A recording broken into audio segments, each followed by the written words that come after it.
Mi nombre es Catherine Parra, soy estudiante de la Universidad Bicentenaria de Aragua y esta es una exposición con el tema de informe psicológico.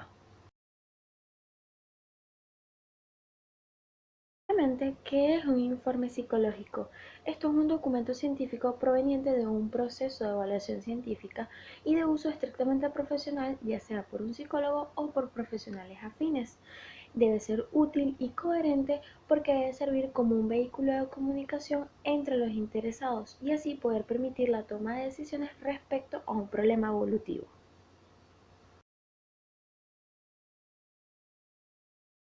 Estructura del informe psicológico. Cada etapa del informe psicológico debe ser debidamente fundamentada en algunas etapas del proceso de evaluación científica. Las partes deben guardar relación entre sí y complementarse, ya que se trata del mismo evaluado, en donde la estructura del informe puede sufrir variaciones dependiendo del ámbito en donde se esté elaborando, es decir, si es clínico, educativo u organizacional. Pero las bases eh, siempre van a ser datos generales, motivo de consulta, antecedentes, observaciones generales de conducta, resultados, conclusiones y recomendaciones.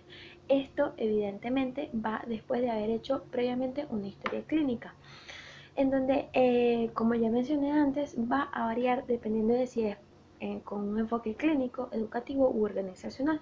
Evidentemente se pueden hacer observaciones distintas de acuerdo al ámbito. Por ejemplo, en observaciones generales y de conducta, si es por ejemplo una persona en un ambiente laboral, cómo se relaciona con sus compañeros, cómo se encuentra de manera presentable, eh, si tiene algún tipo de conflicto, si tiene algún tipo de conflicto al colegio, cómo se relaciona con sus compañeros, qué le gustaría estudiar, sobre todo en este ámbito, que sobre todo relacionándolo con la psicología infanto-juvenil, relacionando sobre todo en lo que es la edad escolar, a qué tipo de metas aspira, eh, cuál es el motivo de consulta. Puede ser porque no logra socializar, no logra integrarse dentro del campo laboral, o porque la mamá lo mandó a ir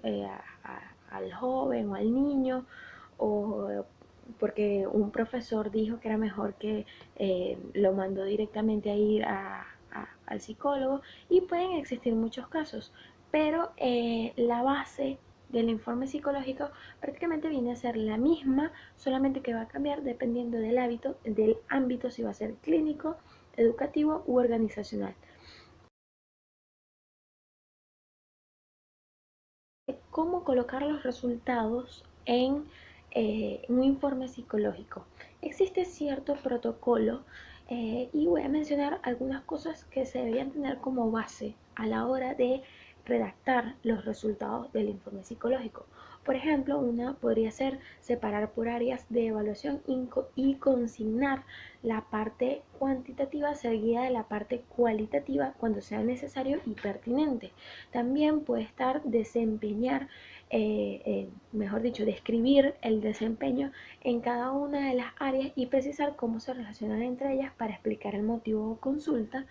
En el caso de encontrarse trastornos mentales, la descripción debe incluir los indicadores referidos por el DSM-5, que es el más actual, de tal manera que el médico tratante pueda tomar decisiones pertinentes respecto al diagnóstico y tratamiento.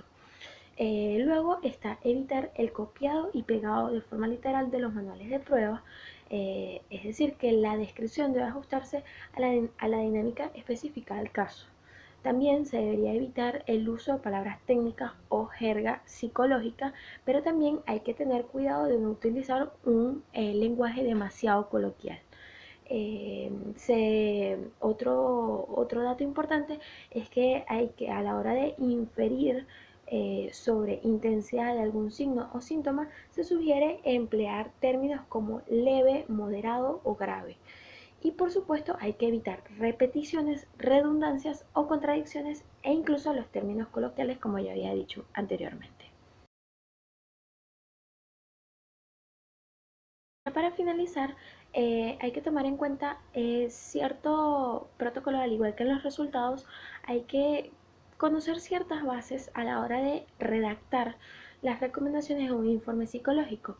Entonces podríamos tomar en cuenta cosas como indicar el tipo de terapia que se necesita, precisando los aspectos específicos en los que debe incidirse. Por ejemplo, decir terapia de conducta con énfasis de autocontrol y entrenamiento en solución de problemas. Podría ser un ejemplo. Si va a remitirse a un área diferente de evaluación, hay que precisar el tipo de evaluación y aspectos a evaluar. Por ejemplo, evaluación especializada de aprendizaje con énfasis de comprensión lectora.